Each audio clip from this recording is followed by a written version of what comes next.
Hi, Cameron. Welcome to If Innovation Could Talk. Hi, Eva. Thanks very much for having me. Pleasure. Now, Cameron, at Source Certain International, you actually scientifically verify the source of where something comes from. It can be food or it can be diamonds. And you often talk about the development of next generation technologies. So tell us, what does innovation mean to you? Because I come from a technical background, whether it be research, whether it be investigation, I tend to look at it through the lens of problem solving. It's ultimately innovation is an output, right? It's a description that we give to having solved a problem. And so I think the most important part of innovation is not necessarily where you get to it and being able to call it that, but it's actually the process by which you run through to deliver on that. And I think if we can contextualize innovation inside problem solving, it also lends itself quite nicely to the description of what translation and commercialization might mean. So if the problem you're solving, is creating value, then there's a material opportunity, obviously, to realize some value. And ultimately, from Source Certain's perspective, that's what we've done is we've taken a really cool piece of technology and we've solved some problems with it, which I think is the absolute definition of innovation. Excellent. So can you give an example of a problem that you have solved using your innovation? If you look at, diamonds, which you noted earlier, it's arguably, one of the most opaque supply chains that we see. But there is a very, very strong expectation from consumers that they know where these things have come from. And obviously there's been lots of history and lots of discussion around some of the social and environmental impacts of mining, right through to, blood diamonds and conflict diamonds. And so, what we do is we take technology and then inside a supply chain, working with stakeholders, we drive transparency, and we do that by finding the truth. Ultimately, we seek out where these diamonds have come from. And then there's a couple of innovative steps there. One of them is obviously using the technology in that context, but then it's also about how you leverage, the outcome of that process with communication and how do you amplify the success of an innovation like that? And I think it's about communicating and sharing results and using that sharing process to drive, bigger social outcomes. I would imagine there are a lot of hurdles along the way that you would meet. So can you share an example of how you overcome a hurdle, and how did that make you feel when you achieved that?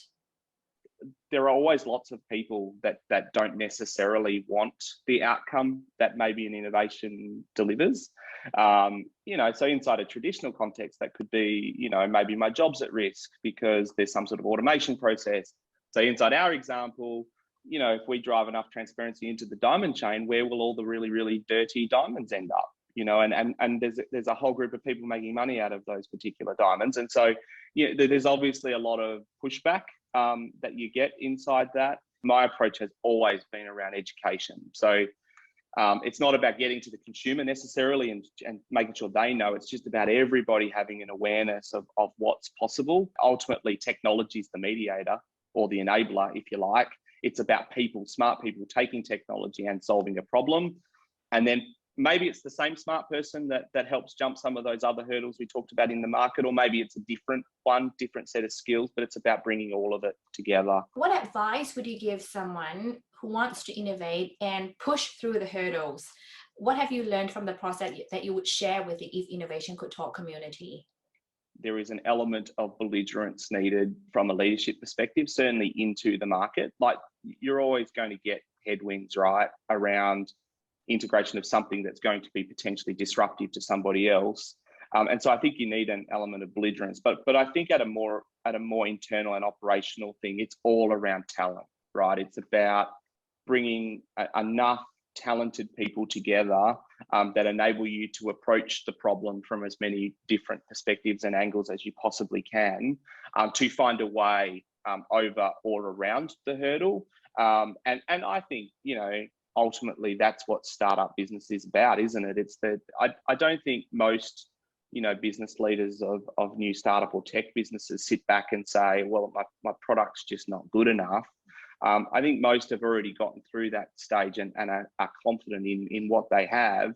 it's the translation and commercialization challenge, right? Which is again not just about pushing, it's about pulling, right? So there's got to be an awareness firstly. So there's got to be people pulling on the other side of it, and then ultimately, if you think about our example, we believe consumers are going to be a key driver.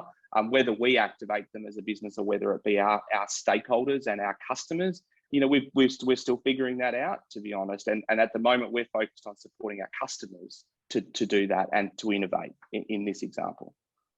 Cameron, love your work. Keep up the amazing work. We can't wait to see more success coming out of your team at Source Surgeon International. And thank you for spending time with us. Yeah, thanks very much, Eva, and thanks very much for having me.